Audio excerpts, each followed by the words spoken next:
the Toronto Maple Leafs, they just took on the Edmonton Oilers tonight. And they won by a score of 4-2, but in a game that I don't even know if they really should have won. I thought the Edmonton Oilers personally were the better team. I thought the third period, the Edmonton Oilers did take it to the Maple Leafs. And funny what a momentum can do for a team. That the Maple Leafs were up, I believe, 1-0 in the first period with the goal by, I thought it was William Nylander. You had money on it being William Nylander Romoli, and they gave it to John Tavares for some weird reason. I don't know. Yeah. What? My face No. exactly. Yeah, they did. Yeah, they changed it. And they announced it. They announced in the arena Nylander, but no, on the NHL app and stuff, it's Tavares. Ridiculous, man. Ridiculous. I cashed out. What? He genuinely really didn't touch Hold on. Feel the century right here. Hold on. I'm going to NHL. Hey, we got money. We got money at risk. And while you look that up, I'm just going to mention the goals off the top of my head as well. So I believe for the Edmonton Oilers, they bounced back 2 goals in a minute 21.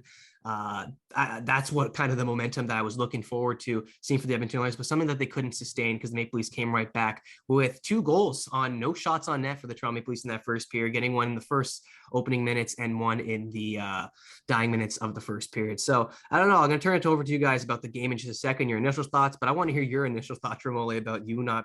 I'm hoping you got the money. I don't know. That look gave it a bit of a. Oh, I don't know, Mike. Okay, let's. I don't know. It's St. Tavares now on NHL.com. I don't know what's going on over here, but you want to fill it in while I log in for a sec? Yeah, for sure. I'll turn over to you, Jay. What were your thoughts on the game? Any players that noticed you took an interest to? I personally thought Mikheyev looked pretty good for the 3rd straight game. A goal scorers score goals is what they've been saying all over Twitter. And Mikheyev has that touch, apparently 3 goals in as many games. So what'd you think of him? If he was one of your standout players, and by that reaction below me, I think I know where this one's going.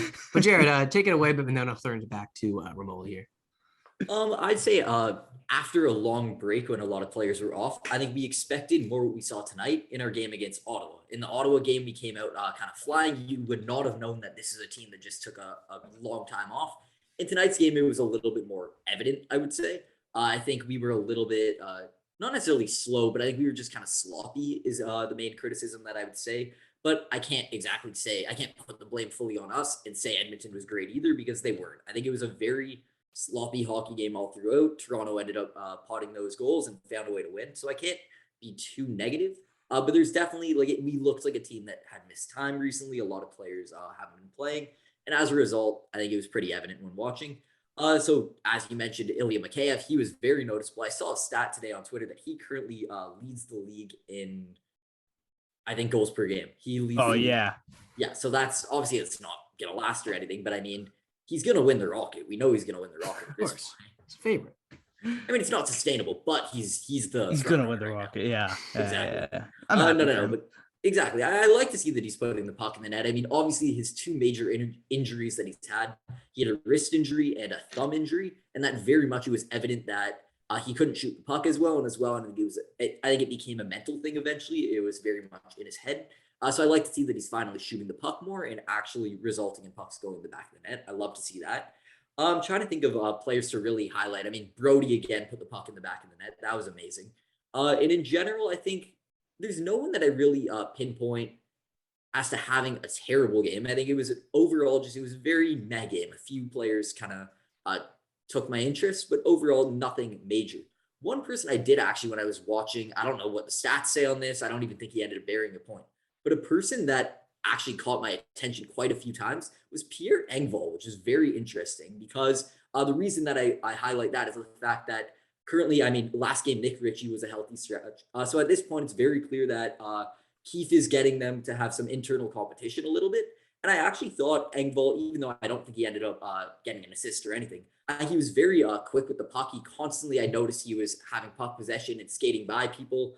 So I actually didn't hate the game he had. That was like a random one that I noticed, like, what player am I watching right now? Because this is not the Pierre Engvall I know. We know he's a very skilled player, but often he's just a step too slow. Maybe he makes a mistake in his head or whatever. That's usually the case with him. But I don't know. Tonight, I didn't hate the game he had at all. The other person, though, that's kind of fighting for a spot in the lineup is Nick Ritchie. Did not have a great game. He was very much at fault, I'd say, for the first goal that went in from Edmonton. Him and Sandin, I'd put kind of the blame on both of them. I think like both of them were kind of a bit too slow getting to, I believe it was Perlini who ended up putting the puck in the back of the net. But in general, I didn't hate the game we saw, but I definitely am interested to see how we can build on it because it looked like a team that noticeably missed a lot of time in the past few weeks. And I'm kind of curious to see how we're going to build on that moving forward. And you mentioned the 2 weeks coming off the 2 weeks of no hockey whatsoever with all the postponements going on. And at least for a lot of teams, including the Toronto Maple Leafs, it's looking like the season's restarting a little bit. I mean, I'm seeing a lot more goals go past goalies that shouldn't be going past goalies, at least for my fantasy roster. The goals against average and the save percentages going in a bit of different directions here for the worse. So I feel like the season in general has just been detrimental for all these teams across the NHL, including the Maple Leafs. A 6-0 victory over the Ottawa Senators on, I believe it was Saturday. Saturday Night Hockey. The Leafs take a 6-0 victory over the Ottawa Senators. You're not going to see a 6-0 win if it was any other, if the games were never postponed. I feel like that was just a one-off for the Maple Leafs. And you go into tonight, I don't know. I didn't really like their game too much. You mentioned Engvall, Mikheyev, as well as Nick Ritchie. I was going to get into this one with you guys, but before I turn it to Romoli here, but no, I feel like all of them are on a bit of a hot seat right now. I think they are really under pressure to perform. Nick Ritchie, especially. We were talking about it in our group chat, the infamous group chat that I think has been brought up in almost every episode of the Leafs Line podcast. Every single time. Every single episode. It goes on and on and on. But no, we were talking about Nick Ritchie and how this is nothing official, I don't think, but he's could potentially be a waiver wire target for teams to go pick up on, because with the way he's been playing, the money he's making, and where Coach Sheldon Keefe is putting him right now on the sidelines, it's not doing any good for the Maple Leafs, and it's really looking like a bad experiment for Kyle Dubas this past offseason with that signing. So he needs to really step up his game. I agree with you 100%, Jared. I didn't like his game tonight at all. I think he was the fault for that first goal the Edmonton Oilers scored. So I don't know. I think all those guys are on the hot seat. We're going to talk about it in just a second. But Romoli, what did you think of the game in general? Any guys that stood out to you? Maybe AM34, his first game back. Didn't look like he missed any time whatsoever with the shots he was firing up on net and the chances he was producing. Well, I should mention that as Jared was talking there, I went frame by frame on the Tavares goal, and it actually is Tavares' goal. Really? Not because he hit it in, because Nylander's shot deflected Tavares and went wide. That's what I was like, what, like how? So yeah, okay, fair enough. In terms of like that actual game itself, I guess we'll start with a guy I didn't like and who I'm starting to be very, if not already concerned. I am concerned now. I look like Jake Muddin had another horrific game. There was one play. I know what you're talking about. I know where he just, he gave the puck away, and instead of going back, he just controller died. I'm going to glide into the play and pray they don't score. He was bailed out for. He looks slow. He looks like all season guys beating him behind. His gap is just not there anymore. He doesn't have the edges to keep up with people. So he's a guy I'm a little bit concerned about, but they won. So let's focus on the positives here. William Nylander's a superstar. Like, I know I throw that term around now, maybe a little bit loosely. I was right on the cap resolve one. I think Nylander's a superstar, man. Like I don't think this season you could name me maybe 7 better wingers than him this year. I genuinely don't think you can. And tonight is a product of that. He 85% expected goals, meaning that's a ridiculous stat. So I'm going so fast here. I have so many thoughts on Nylander. He had like a million breakaways. He was robbed at one point. He had a fantastic game. I know you said Austin Matthews had a good game. Austin Matthews had an Austin Matthews-like game. I know he didn't. Yeah, I don't think he got a point. No, but I don't think he got a point, but he did. He had a point. No, because Willie didn't score. No, he did. He played well, though. Yeah, that's what I want. Mitch Marner was invisible another day at the office. Michael Bunting, I actually didn't like his game tonight either. It looked like he was, I don't know, slipping. Looked like he was eating shit a lot. So overall, good win. Good job, Jack. We forgot to mention him. I thought he had a stellar game. He always goes unnoticed, man. Jack Campbell always being the backbone that the Maple Leafs need. And we're going to get into what a backbone truly means for your team when we get to the Edmonton Oilers. Hint, hint, nudge, nudge. Goaltending is a big issue in the Oil County. But we're going to discuss that in just a bit. Let's keep on focusing on the Maple Leafs. They take a 4-2 win against the Edmonton Oilers at home. And what was a weird event with no fans. If you throw a transition from a bunch of fans in the stands, packed house basically, to absolutely zero, I guess a tarp they throw over the the seats to show their colors or whatever. Man, it is like night and day the difference that it brings. I would not even want to go to that game. It was just me going to watch a free Leafs game. I would probably turn down those tickets because that is an awkward energy to say the least. I don't even know how the players do it themselves. That's one thing I noticed, first of all, from a fan's point of view. But no, this Maple Leafs team, they found a way to come out on the winning side of things. Edmonton, a lot of times, at least for me, I don't know how you guys feel about it, but they came at the Maple Leafs a couple times. Leon Draisaitl had a bunch of chances that Jack Campbell steered aside. So I want to ask this question right now. New Year's resolutions, everyone's making them. I haven't made mine because why make something? This is probably one of the more Adamo Romoli answers I could probably give. Why make something that you're not going to stick to? I mean, I don't have a New Year's resolution. I don't think I'm ever going to stick to one. So that's off the table for me. But if you had to give a New Year's resolution for the Toronto Maple Leafs, what would it be? And I'm giving this disclaimer because I know the easy answer, the easy way out is a first round. That's exactly where my head went to. Yeah, that's where everyone's head should be going because it should be expected. We all know that.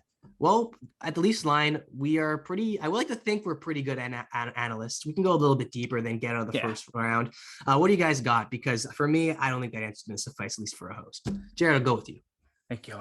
Keep it up defensively. We've had a solid defensive season, and I think often the storyline that I've noticed that is very different than in past seasons is we're very good when we go like late into a game with a lead. We haven't had any major blunders at least yet, but I think that's something we very much need to keep up because that is something that if we start getting into those old habits, that is a problem come playoff time. And I'm not going to get into the playoff resolution, but I mean, there's some things in the game that I think we're doing well right now, but we really need to keep those things up if we want to see any success when it really matters. 100%. Ramon, you got an answer for me yet, or? Jared, like a little bit stole what I was going on, but you know what? Because we're thinking like New Year's resolutions. New Year's resolutions often wanting to change something. So I think I'm go with be more consistent type of thing. Because there are some nights where we just turn it off. You see a different Leafs team. Yeah, like you just, and I don't get it, Like tonight, I hate being critical of Mitch Marner, but there was one shift where like he took the puck, he stripped a guy and then gave it away. And he tried like either 3-on-2 and he just passed it into those guys. Good teams will make you pay for turning over the puck. So I want to see the Mitch Marner that's firing ridiculous passes and like connecting with them. But I'm just pointing out Mitch Marner. Like this could be Austin Matthews. Like I want to see Austin Matthews, as ridiculous as it sounds. He probably could score more. Like tonight, he could have had 2 or 3. There are some nights where he's, just not like he opts for the pretty play versus scoring. And I think being more consistent would entail just kind of putting the puck in the back of the net the dirty way versus the pretty way. That's my off the top answer. Be more consistent. And Austin Matthews, we've seen numerously in his career with the Toronto Maple Leafs that he can score in more ways than one. It's not just a signature shot, Ovi's office that he has there. Matthews can go in front of the net and tip a bunch of pucks. So his hand-eye coordination is terrific. It's off the charts, at least from a baseball perspective. Watching it from in a hockey game, it's ridiculous what that guy can do. Same as Connor McDavid, who was not in this game, this Maple Leafs game, due to I believe he was out with COVID, a positive test. So he was out. That kind of ruined the rivalry matchup that we've been all waiting to see throughout the season. Fans bought tickets to see that matchup, and they didn't get in more ways than none right now. So, no, I think we're all going to say the same thing about the Maple Leafs and the consistency. I really just want them to do what they did tonight, find ways to win. Keep on doing that, because if you can do that, you're going to be a successful team. And again, I'm not bringing up the playoff thing because we all know that's a totally different topic. And I said it off the top, this is not a suitable reason as a New Year's resolution. That's a must. You don't have to set a resolution on the 1st of January to say that. So I think consistency from all three of us is the reason why this Maple Leafs team, something that they have to look forward to and start building on if they want to be and taking those steps at the next level, because we've seen it in bits and pieces throughout the season. I think we need to see a lot more going down the meaningful stretch of the year